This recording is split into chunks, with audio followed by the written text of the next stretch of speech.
Hello YouTube. Well, I finished my one of my ct70s here, the 1973. That one right there works really good. And now I'm moving on to this one. This one's a 1977 Honda ct70, of course, and it's in pretty rough shape. I think the engine's gonna need a complete overhaul. Fenders are no good. Whomever owned this before cut the fenders. I don't know what they were doing. Same thing with the front. Taking some parts off already. They're right there in the bin.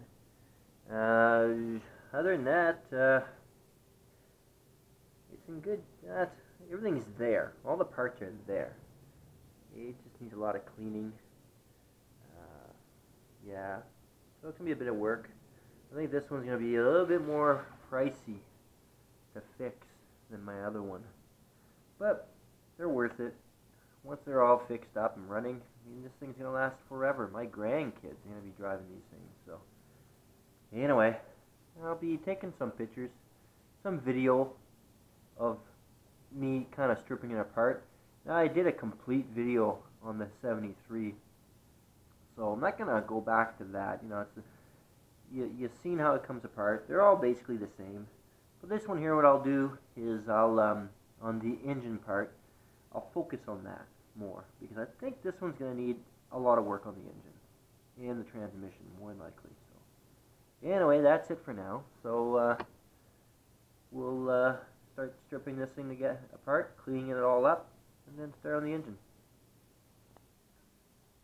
Okay, YouTube, you can tell I've got the frame apart. Didn't take too long.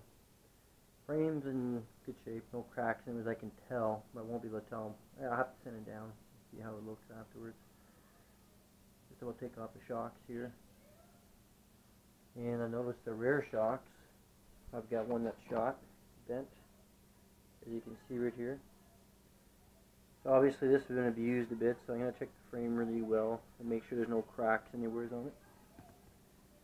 And yeah, that's about it. Also, what else? The coil, I noticed when I took it out, had been spliced, believe it or not.